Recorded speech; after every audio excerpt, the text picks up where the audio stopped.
ಸಂಸತ್ ಆವರಣದಲ್ಲಿ ಪುಸ್ತಕ ಪ್ರಲಾಪ ತಾರಕಕ್ಕೇರಿದೆ. ನರವಣೆ ಆತ್ಮಚರಿತ್ರೆ ಪ್ರಸ್ತಾಪಿಸಿ ರಾಹುಲ್ ಕೌಂಟರ್ ಅನ್ನು ಕೊಟ್ಟರು. ಮೂರನೇ ದಿನಾನೂ ಕೂಡ ಈ ಕೋಲಾಹಲ ಮುಂದುವರೆದಿದೆ ಸಂಸತ್ನಲ್ಲಿ. ಲೋಕಸಭೆಯಲ್ಲಿ ಚರ್ಚೆಗೆ ವಿಪಕ್ಷಗಳ ಆಗ್ರಹವನ್ನ ಮಾಡಿದ್ರು. ಇನ್ನೂ ಪ್ರಕಟವಾಗದ ಪುಸ್ತಕ ಅಂತ ಹೇಳಿ ಚರ್ಚೆಗೆ ಸ್ಪೀಕರ್ ನಿರಾಕರಿಸಿದ್ದಾರೆ. ಅವಕಾಶ ಕೊಡಕ್ಕಾಗಲ್ಲ ಅಂತ ಹೇಳಿ. 3 ದಿನದಿಂದ ಲೋಕಸಭೆ ಕಲಾಪ ಇದರಿಂದಾನೇ ಭಂಗವಾಗ್ತಿದೆ. ಬಿಜೆಪಿಯಿಂದ ನೆಹರು ಇಂದಿರಾ ಬಗ್ಗೆ ಆರೋಪವನ್ನ ಮಾಡಲಾಯಿತು. ಆತ್ಮಚರಿತ್ರೆ ವರ್ಸಸ್ ದೇಶದ್ರೋಹಿ ಮಹಾ ಫೈಟ್ ನಡೀತಾ ಇದೆ. ರವನೀತ್ ಬಿಟ್ಟು ವರ್ಸಸ್ ರಾಹುಲ್ ಟಾಕ್ ಫಾರ್ ಸಂಸತ್ನಲ್ಲಿ ತಾರಕಕ್ಕೇರ್ತು. 3 ದಿನದಿಂದ ಲೋಕಸಭೆ ಕಲಾಪ ಭಂಗವಾಗ್ತಾ ಇದೆ. ಅಂದರೆ 2020 ಆಗಸ್ಟ್ 31ನೇ ತಾರೀಕು ಪರ್ಟಿಕ್ಯುಲರ್ ಆಗಿ ಚೀನಾ ಗಡಿ ಭಾಗದಲ್ಲಿ ಚೀನೆಯ ಸೇನಾ ಟ್ಯಾಂಕರ್ಗಳು ಒಳನುಗ್ಗಿ ಬಂದ್ರು. ಭಾರತ ಆ ಸಂದರ್ಭದಲ್ಲಿ ಕೈ ಚೆಲ್ಲಿ ಕೂತಿತ್ತು ಅಂತ ಹೇಳಿ ನರವಣೆಯವರು ತಮ್ಮ ಆತ್ಮಚರಿತ್ರೆಯಲ್ಲಿ ಪ್ರಸ್ತಾಪ ಮಾಡಿದ್ದಾರೆ ಅಂತ ಏನು ಹೇಳಲಾಗ್ತಾ ಇದೆ. ಆ ಅಂಶವನ್ನ ಚರ್ಚೆಗೆ ಇಡಬೇಕು ಅಂತ ಹೇಳಿ ಸ್ಪೀಕರ್ ಹತ್ರ ರಾಹುಲ್ ಗಾಂಧಿ ಪಟ್ಟು ಹಿಡಿದು ಕೇಳ್ತಾ ಇದ್ದಾರೆ. ಆದರೆ ಇನ್ನೂ ಪ್ರಕಟವಾಗದ ಪುಸ್ತಕ, ಇದಕ್ಕೆ ಅವಕಾಶ ಕೊಡಕ್ಕೆ ಬರಲ್ಲ ಅಂತ ಹೇಳಿ ಬಿಜೆಪಿಯವರು ಇಲ್ಲಿ ಒಂದು ವಾದವನ್ನ ಇಡ್ತಾ ಇದ್ದಾರೆ. ಸ್ಪೀಕರ್ ಕೂಡ ಇದೇ ಕಾರಣ ಕೊಟ್ಟು ಚರ್ಚೆಗೆ ಅವಕಾಶ ಕೊಡಕ್ಕಾಗಲ್ಲ, ಸಮಯ ಕೊಡಕ್ಕಾಗಲ್ಲ ಅಂತ ಹೇಳ್ತಾ ಇದ್ದಾರೆ. ಸೊ ಈ ಬಗ್ಗೆ ರಾಹುಲ್ ಗಾಂಧಿ ಮತ್ತೆ ಪ್ರಿಯಾಂಕಾ ಏನ್ ಹೇಳಿದ್ದಾರೆ ನೋಡೋಣ. I don't think PM will have the guts to come to the Lok Sabha today, because if he comes, I'm going to give him this book. So if PM comes, I will go physically and hand him this book, so he can read it, and उनको पता लग जाए कि उनकी सच्चाई क्या है, देश को पता लग जाए. कि चीनी टैंक हमारे सरहद पे खड़े हुए हैं और यहाँ 2 घंटे लगा रहे हैं हमारे लीडर की क्या निर्णय लेना है, और अंत में और वहाँ जनरल साहब इंतजार कर रहे हैं कि कोई निर्णय आएगा, और 2 घंटे बाद निर्णय क्या आता है कि आप खुद ही निर्णय ले लो. और फिर ये लोग बात करते हैं इंदिरा गांधी जी का, ये लोग बात करते हैं इतिहास का. इंदिरा गांधी जी कभी पीछे हटी निर्णय लेने से? कभी पीछे हटी? पाकिस्तान के 2 टुकड़े कैसे किए? अपने कमरे में दुबक के कि हम निर्णय नहीं लेंगे, आप ले लीजिए. ऐसे नहीं होती है लीडरशिप, नेतृत्व ऐसे नहीं होता है, देश ऐसे नहीं चलता है. और जो आज इन्होंने किया है संसद में, वह यही दिखाने के लिए कि यहाँ न स्पीकर की चलती है, न संसद की चलती है, न किसी और की चलती है, ये सिर्फ हमारी चलती है. हम जब चाहे किसी को खड़ा कर देंगे और वो जो चाहे कह सकता है, लेकिन हम LOP को नहीं बोलने देंगे. ये बिल्कुल हमारे बर्दाश्त के बाहर है. हम यहाँ इसलिए खड़े हैं क्योंकि हमें कीमती वोट दिया है हमारे नागरिकों ने, देशवासियों ने. हम समय व्यर्थ करने के लिए यहाँ नहीं आए हैं. हम यहाँ इसलिए खड़े हैं कि उनकी आवाज़ उठाएं, और हम उनकी आवाज़ उठाएंगे. और हमारे LOP को जब तक बोलने नहीं दिया जाएगा, तब तक हम इनको भी नहीं बोलने देंगे. ಇದೇ ವಿಚಾರವಾಗಿ ಬಿಜೆಪಿ ಕೇಂದ್ರ ಸಚಿವ ರವನೀತ್ ಸಿಂಗ್ ಬಿಟ್ಟು ಹಾಗೆಯೇ ರಾಹುಲ್ ಗಾಂಧಿ ನಡುವಿನ ಟಾಕ್ ಫೈಟ್ ಹೇಗಿತ್ತು ನೋಡೋಣ. Here is a traitor walking right by. Take a look at the face. That's what it looks like. Hello, brother. Sir, thoda. My traitor friend. Surrender. Don't worry, you'll come back. Surrender.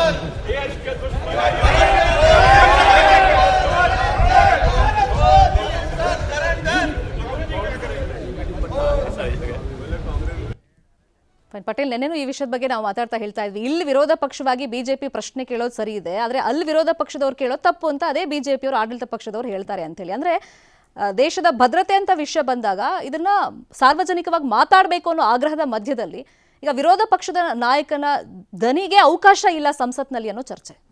Manoj Mukund Naravane 2019ರಿಂದ 2022ವರೆಗೆ ಈ ದೇಶದ ಸೇನಾ ಮುಖ್ಯಸ್ಥರಾಗಿದ್ದರು. ಅದಾದ ನಂತರ after retired ಅವರು ಈಗ ಒಂದು ಪುಸ್ತಕವನ್ನು ಬರೆದಿರ್ತಕ್ಕಂಥದ್ದು. ಅದನ್ನು ಬುಕ್ಸಲ್ಲಿ ಎಲ್ಲೊಂದು ಕಡೆ ದೇಶದ ಆಂತರಿಕ ವಿಚಾರಗಳಿರ್ತಕ್ಕಂಥದ್ದು, ಇದು ಭದ್ರತೆಗೆ ಅಪಾಯ ತರುವಂಥದ್ದು. ಹಾಗಾಗಿ ಯಾವುದೇ ಕಾರಣ ಕೂಡ ಪುಸ್ತಕವನ್ನು ಪ್ರಕಟಿಸಬಾರ್ದು. ಈಗಾಗಲೇ ಅದಕ್ಕೆ ಸ್ಟೇ ಕೂಡ ಇರ್ತಕ್ಕಂಥದ್ದು.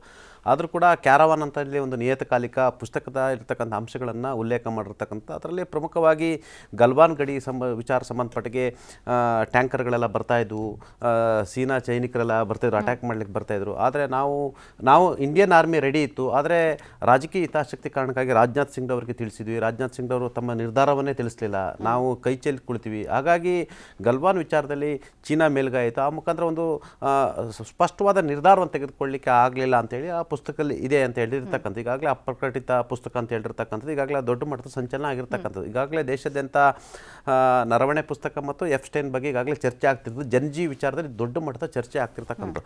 ಈ ಹಿಂದೆ ಕೂಡ ರಾಜೀವ್ ಗಾಂಧಿ, ಇಂದಿರಾ ಗಾಂಧಿ, ನೆಹರು ಕಾಲದ ಅವರ ನಿರ್ಧಾರಗಳು, ತಪ್ಪು ನಿರ್ಧಾರಗಳ ಸಂಬಂಧಪಟ್ಟ ಸುಮಾರು ಒಂದು 100 100ರಿಂದ 150 ಪುಸ್ತಕಗಳು ಬಂದಿದ್ದು ಅವು ಪ್ರಕಟಿತ ಆಗಿರ್ತಕ್ಕಂಥದ್ದು, ಪಬ್ಲಿಕ್ ಡೊಮೈನ್ ಕೂಡ ಇರ್ತಕ್ಕಂಥದ್ದು.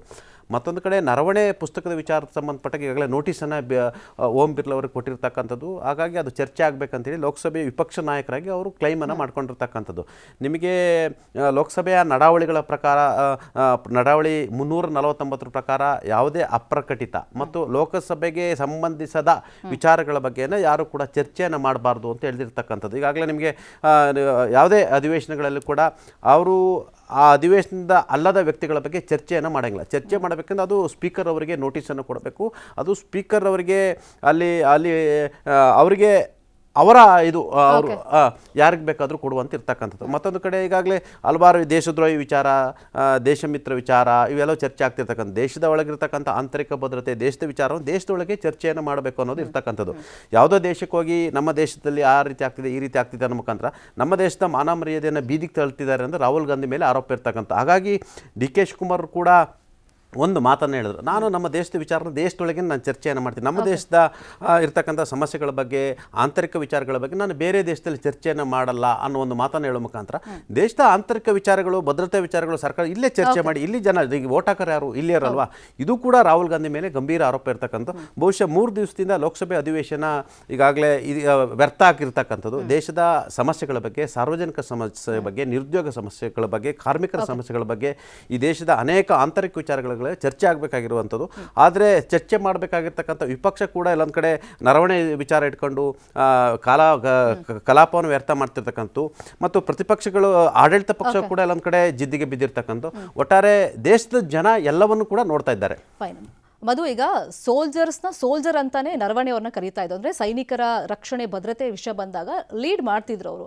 ಸೊ ಅಂಥವ್ರು ಸುಳ್ಳು ಹೇಳಕ್ ಸಾಧ್ಯನಾ?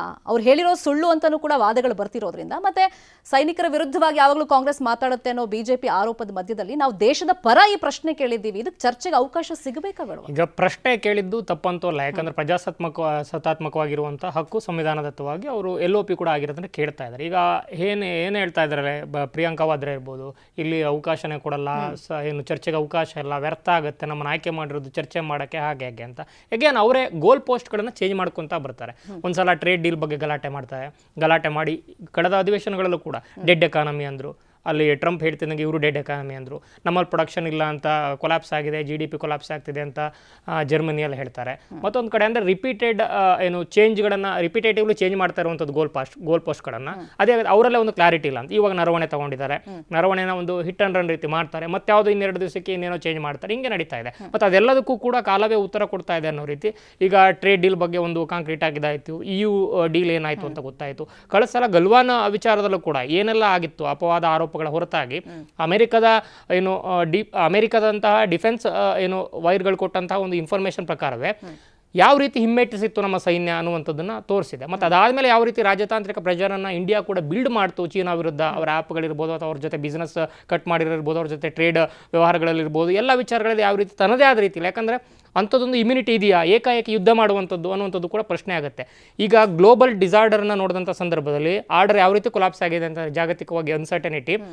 ತೈವಾನ್ ಮೇಲೆ ಯುದ್ಧ ಮಾಡಲಿ ಚೀನಾ, ಅದನ್ನು ಕಬ್ಜಾ ಮಾಡ್ಕೊಳಕ್ಕೆ ಹೋಗಲಿ, ಹೇಗೆ ಯುಕ್ರೇನ್ ಮತ್ತು ರಷ್ಯಾ ವರ್ಷಗಳಿಂದ ಒದ್ದಾಡ್ತಾ ಇದ್ದಾವಲ್ಲ ಅದೇ ರೀತಿ ಚೀನಾ ಒದ್ದಾಡಲಿ ಅಂತ ಕಾಯ್ತಾ ಇದೆ ಅಮೆರಿಕ. ವೇರಾಸ್ ಅದು ಗೊತ್ತಿರೋದ್ರಿಂದನೇ ಚೀನಾ ಇಮಿಡಿಯೇಟ್ ಎಫೆಕ್ಟಲ್ಲಿ ತೈವಾನ್ ಮೇಲೆ ಹೋಗ್ತಾ ಇಲ್ಲ, ಹೇಗಾದರೂ ಮಾಡಿ ಇಂಡಿಯಾ ಮೇಲೆ ಎಂಗೇಜ್ ಮಾಡೋಣ ಅಂತಲೂ ಕೂಡ ನೋಡ್ತಾ ಇದೆ. ಅಮೆರಿಕ ಜೊತೆ ಹೋದರೆ ಇಂಡಿಯಾ ಮೇಲೆ ನಾವು ಬೇರೆ ರೀತಿ ಎಂಗೇಜ್ ಮಾಡೋಣ, ಇಲ್ಲ ಪಾಕಿಸ್ತಾನ ಆದರೂ ತರೋಣ, ಇಲ್ಲ ಬಾಂಗ್ಲಾ ಹೆಂಗೂ ತುರಿತಾ ಇದೆ. ಸೊ ಈ ಅನ್ಸರ್ಟನಿಟಿಗಳನ್ನ ನಡುವೆ ಇಂಡಿಯಾನ ಐಸೋಲೇಟ್ ಮಾಡಬೇಕು, ಅದರ ಒಂದು ಸ್ಥಿರ ಒಂದು ಅಭಿವೃದ್ಧಿ ಏನಿದೆ ಅದನ್ನು ಕೂಡ ಹೋಲ್ಡ್ ಮಾಡಬೇಕು, ಅದನ್ನು ತಡಿಬೇಕು ಅನ್ನೋ ಲೆಕ್ಕಾಚಾರದಲ್ಲಿ ರೈಟ್ ಫ್ರಮ್ ವೆಸ್ಟರ್ನಿಂದ ಸೌತ್ ಏಷ್ಯಾವರೆಗೆ ಎಲ್ಲರೂ ಕೂಡ ಅದೇ ಒಂದು 1 ಪಾಯಿಂಟ್ ಅಜೆಂಡಾದಲ್ಲಿತ್ತು. ಸೊ ಈ ಸಂದರ್ಭದಲ್ಲಿ ಒಂದು ಆಂತರಿಕ ಭದ್ರತೆಯ ಗಡಿ ಭದ್ರತೆಯ ವಿಚಾರವಾಗಿ ಈ ರೀತಿ ಗೊಂದಲಗಳನ್ನು ಸೃಷ್ಟಿ ಮಾಡೋದು ಎಷ್ಟು ಸರಿ ಅನ್ನುವಂಥದ್ದು ಕೂಡ ಪ್ರಶ್ನೆ ಬರುತ್ತೆ. ಅಪ್ರಕಟಿತ ಪುಸ್ತಕ ಪ್ರಕಟಿತ ಆದಮೇಲೆ ಅವರು ಹೇಳಿಕೆಗಳನ್ನು ಕೊಟ್ಟ ಮೇಲೆ ಯಾವ ರೀತಿ ಚರ್ಚೆಗೆ ಆದ್ಯತೆ ಆಸ್ಪದೆ ಸಿಗುತ್ತೆ ನೋಡಬೇಕು. ಆದರೆ ಈಗ ಅಪ್ರಕಟಿತ ಪುಸ್ತಕವನ್ನು ಇಟ್ಕೊಂಡು ಕಲಾಪವನ್ನು ವ್ಯರ್ಥ ಮಾಡೋದು ಅಥವಾ ಭಾಷಣಗಳಿಗೆ ಅಡ್ಡಿ ಮಾಡೋದು ಮತ್ತು ಭದ್ರತೆ ವಿಚಾರದಲ್ಲಿ ಗ್ಲೋಬಲಿ ಬೇರೆ ರೀತಿಯ ನರೇಟಿವ್ನ ಸೆಟ್ ಮಾಡೋದು ಎಷ್ಟು ಸರಿ ಅನ್ನೋ ಪ್ರಶ್ನೆಯನ್ನು ಬಿಜೆಪಿ ಎತ್ತುತ್ತಾ ಇರೋದು. ಅದಕ್ಕೆ ಕಾಂಗ್ರೆಸ್ಸು ಯಾವ ರೀತಿ ಉತ್ತರ ಕೊಡುತ್ತೋ ನೋಡಬೇಕು. ಆದರೆ ಮಾತನಾಡಕ್ಕೆ ಅವಕಾಶ ಕೊಡಬೇಕಿತ್ತು ಅನ್ನೋಂಥದ್ರಂತೂ ಕೂಡ ಪ್ರಜಾಸತ್ತಾತ್ಮಕವಾದಂಥ ವಾದನ ಒಪ್ಪಬೇಕಾಗುತ್ತೆ. ಶರ್ಮಿತಾ, ಇನ್ನು ಕಮಿಂಗ್ ಡೇಸ್ ಅಲ್ಲಿ ಬುಕ್ ಬಗ್ಗೆ ಏನೆಲ್ಲ ವಿವಾದ ಆಗುತ್ತೆ ನೋಡೋಣ. ಥ್ಯಾಂಕ್ ಯು ಸೋ ಮಚ್ ಚರ್ಚೆಯಲ್ಲಿ ಪಾಲ್ಗೊಂಡಿದ್ದಕ್ಕೆ. Thank you so much Patel.